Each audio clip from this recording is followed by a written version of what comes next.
ஓம் நமோ நாராயணாய. திருமால் என்ற மகாவிஷ்ணு நிறைய அவதாரங்கள் எடுத்திருக்கிறார். அதில் தசாவதாரம் என்று சொல்லக்கூடிய 10 அவதாரங்கள் மிக மிக முக்கியமாக சொல்லப்படுகிறது. இதில் இன்றைய தினம் முதல் அவதாரமாகிய மத்ஸ்ய அவதாரம், அதாவது மீன் வடிவத்தில் அந்த அவதாரத்தை பற்றி இன்று பார்ப்போம். மகாவிஷ்ணு ஒவ்வொரு யுகத்திலும் தசாவதாரம் எடுத்திருப்பதை புராணங்களில் படித்து இருப்பீர்கள்.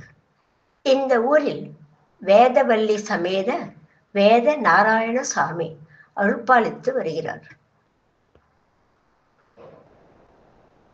மகாவிஷ்ணு ஒவ்வொரு யுகத்திலும் தசாவதாரம் எடுத்திருப்பதை புராணங்களில் படித்து இருப்பீர்கள்.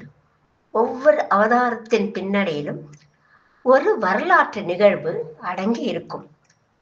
அதை பிரதிபலிக்கும் வகையில் தமிழ்நாடு முழுவதும் எண்ணற்ற வைணவ தலங்கள் உள்ளன. அந்த வைணவ தலங்களில் மிக சிறப்பானவற்றை 108 திவ்ய தேசங்களாக நமது முன்னோர்கள் வகுத்து உள்ளனர். இந்த திவ்ய தேசங்கள் ஒவ்வொன்றும் ஒவ்வொரு சிறப்பு கொண்டவை. அந்த வகையில் தசாவதாரம் நிகழ்ந்த இடங்களாக கருதப்படும் புண்ணிய தலங்கள் உயர்ந்த இறை ஆற்றல் கொண்டவை. இதில் மகாவிஷ்ணுவின் முதல் அவதாரம் நிகழ்ந்த இடம் நாகலாபுரம் ஆகும். தமிழ்நாடு ஆந்திரா எல்லையில் ஊத்துக்கோட்டைக்கு மிக அருகில் நாகலாபுரம் உள்ளது.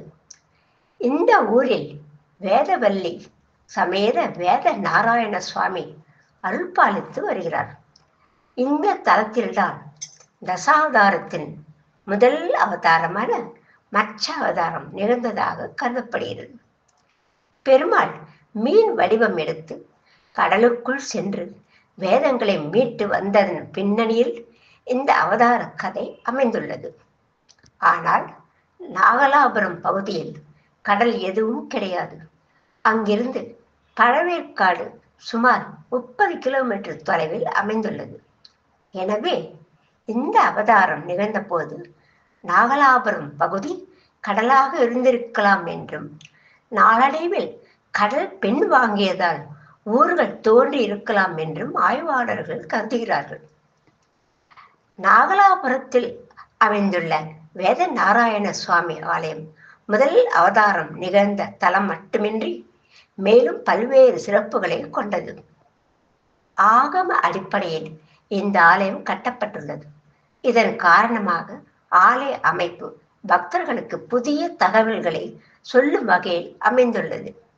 சென்னையிலிருந்து இந்த ஆலயத்துக்கு மிக எளிதாக சென்று வரலாம். ஓம் நமோ நாராயணா.